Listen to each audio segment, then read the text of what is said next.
ఒక ఊర్లో ఆడవాళ్ళందరూ ఈ రోడ్డు మీద నడుచుకుంటూ వెళ్తూ చాలా దూరం వెళ్ళి బట్టలు తుక్కోవడానికి వెళ్తున్నారండి. వాళ్ళ ఊర్లో ఉన్న వాటర్ సమస్య వల్ల. ఆ సమస్య ఏంటో వాళ్ళ మాటల్లోనే విందాం. అలాగే ఈ వీడియోని ప్రభుత్వం దృష్టికి తీసుకెళ్దాం. అమ్మా మీది ఏ ఊరు?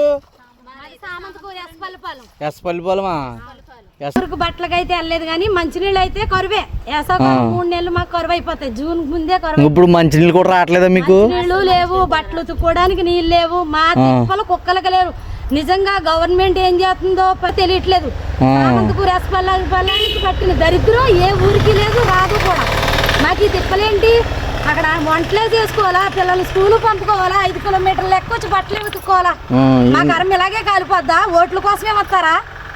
గెలవడానికి ఓట్లు ముందు వచ్చి మేము ఇచ్చేస్తాం అని ఆడవాళ్ళకి న్యాయం చేయండి. ముందు నీళ్ళకి ఇంత లెక్క రానివ్వకుండా ఎందుకు వచ్చింది తిప్పలు మాకు? మీ ఊర్లో అసలు వాటర్ ట్యాంక్ అది ఏం లేవా? వాటర్ ట్యాంకులు ఉన్నాయి, ఎందుకు పేరుకి ఉన్నాయి అంతే.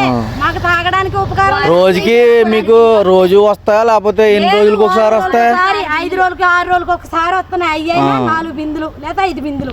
పురుగులు వచ్చేసి మురుగ్గా వస్తున్నాయి నీళ్లు. తాగుతుంటే గొంతుకులోకి వెళ్ళేసరికి ఎదరికి వచ్చేస్తుంది వాంతి కింద. ఏంటి సొండు రోసన.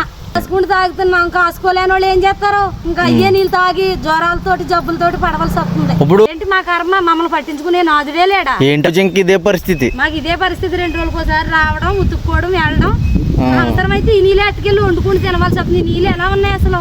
మరి నీళ్ళు ట్యాంకర్లు ఏమి రావట్లేదా మీ ఊరికి? రావట్లేదు. నీళ్ళు ట్యాంకర్లు అసలు రావట్లేదు. రప్పించే వాళ్ళే లేరు, రావటం లేదు కూడా. మరి సామంతపూర్లో గోదావరి ఉంది కదా, అది ఏంటి? నీరు గోదావరి, మురికి నీరు గోదావరి. అది నీళ్ళు సముద్రం నీళ్ళు అసలు బట్టలు ఉతుక్కోవడానికి పని చేయవు.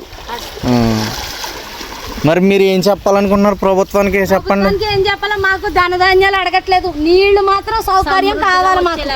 నీళ్లు మాకు వచ్చేలాగా నీళ్లు కరువు తీర్చమని శతకోటి వందనాలు ఆ ప్రభుత్వానికి.